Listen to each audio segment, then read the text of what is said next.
The manhunt in Texas has had a couple of potential breakthroughs. I also want to bring in Dog, the bounty hunter. He's been working sources and he's developing an understanding. Brother, thank you for coming back and helping us understand like you promised you would. What have you learned? Thank you, Brother Chris. Well, in the last couple hours, someone, you never know for sure if it's him, but someone spotted him or someone that looks like him jumping over a fence. Now, next to the fence, one side of the fence is the highway. The next side is a dump ground. And on that side is a bunch of woods. There's woods. So if you were to hide from dogs or from cameras at night with helicopters, that would be a perfect place to hide underneath the rubbish, and a dog will lose scent if you're there at the trash can. Today also, a Latino man had committed suicide, so the beginning of the day they thought it was him, that he'd killed himself, but by the time they got over there, it was not him.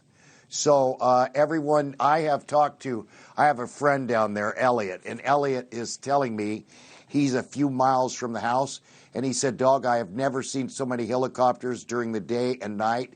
These feds are hunting. I mean, they're looking for this guy everywhere. So again, a good place to hide would be in the dump ground. So who knows? I mean, but they're not going to give up. They're not going to take a break. And I believe that, they're going to find this guy. Coffindaffer, let me loop you back in with Dog here. We've spoken before. Dog obviously was suspicious that my reporting that he was going to make a break for the border. Dog didn't buy it because he heard that the cartels were after the guy and that people tend to stay closer to home than you might suspect. The concentration of assets in an area obviously speaks to their belief that they're in the right place.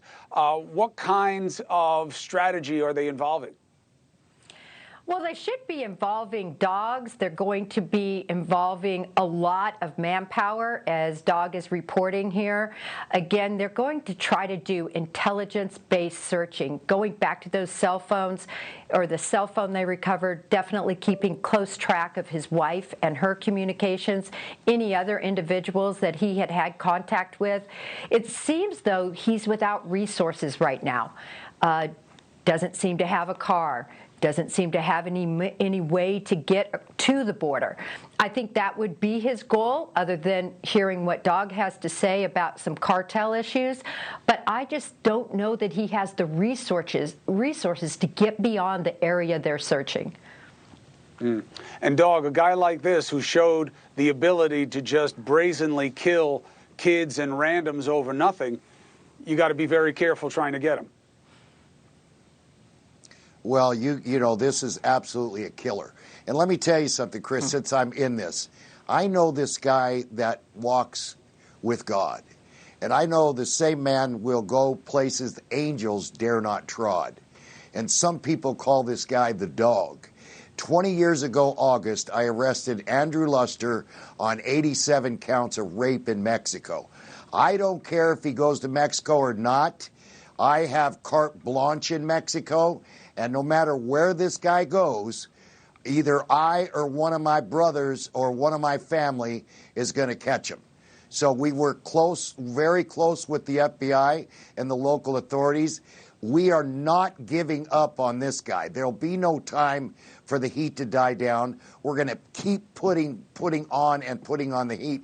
And not to go back, but about this child molestation stuff, no wonder our governor here in Florida, I think it was today or yesterday, passed a law.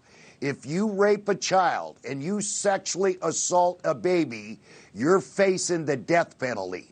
Because that's all these guys can do. The only guys that can outrun me or get away from me, like Brian Laundrie, the only way to get away from Dog the Bounty Hunter is enter the gates of hell.